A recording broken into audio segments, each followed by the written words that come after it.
સુરતના ઉમરા વિસ્તારમાં લાખો રૂપિયાની ચોરીનો મામલો. ઉમરા પોલીસને મળી મોટી સફળતા. ફોર સીઝન બિલ્ડિંગના 9મા માળે ચોરી કરનાર નોકર બિહારથી ઝડપાયો. દેવેન્દ્ર રાયની પોલીસે ધરપકડ કરી છે. બીજા 2 સાથીદારોની પણ ધરપકડ કરવામાં આવી છે. આરોપી પાસેથી સોના ચાંદીના દાગીના, રોકડ રકમ મળી 72 લાખની રકમ કબજે કરવામાં આવી છે. નોકરે માલિકનો વિશ્વાસ કેળવીને ચોરીને અંજામ આપ્યો હતો. ચોरीने अंजाम आप्या बाद पोताना वतन बिहार भागी छूट्यो हतो. सूरत सिटी के उमरा पुलिस स्टेशन विस्तार में एक 4 सीजन अपार्टमेंट है। वहां से सुबह इन्फॉर्मेशन मिली 11 बजे के आसपास कि उनके घर का जो नौकर है वो घर में चोरी करके चला गया है।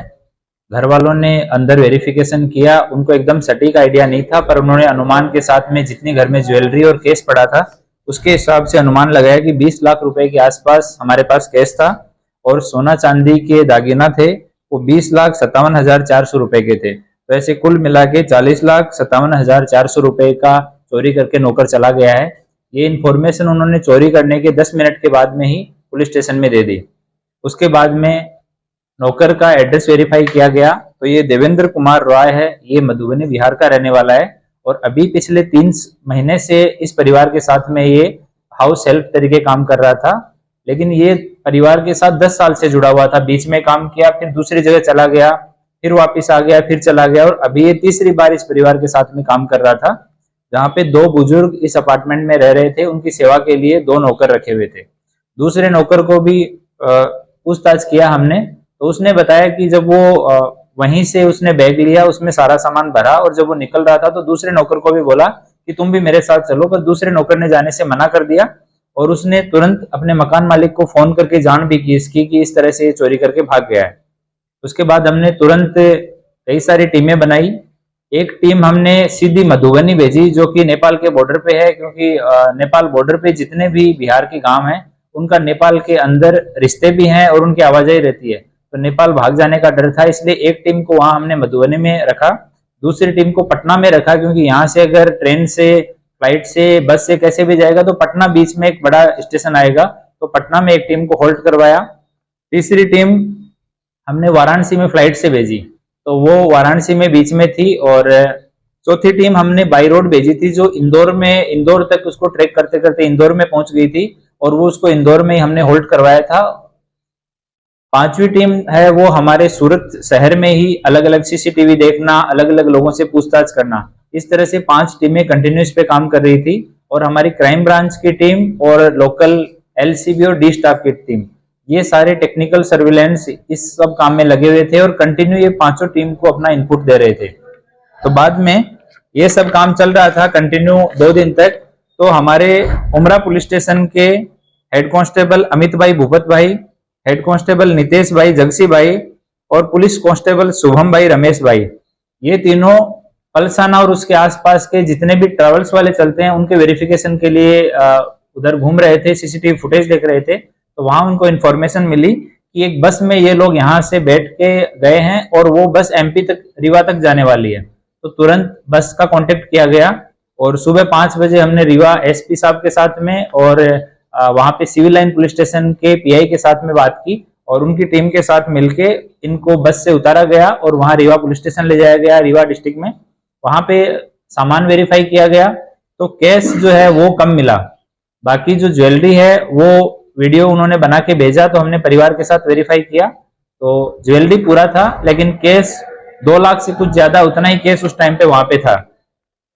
तो हमारी जो वाराणसी की टीम थी उसको वहां रीवा पहुंचने के लिए बोला गया, तो सुबह 9 साढ़े 9 बजे तक वो लोग रीवा पहुंच गए और वहां बैठ के उन्होंने पूछताछ की।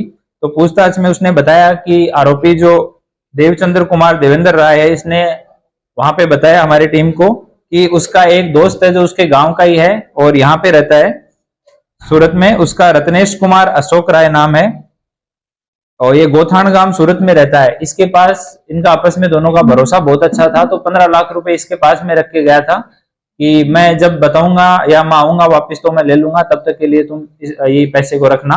तो हमारी टीम वाराणसी जो थी और इंदौर जो थी वो दोनों टीमें मिलके आरोपी को वापस पुलिस स्टेशन लेके आई।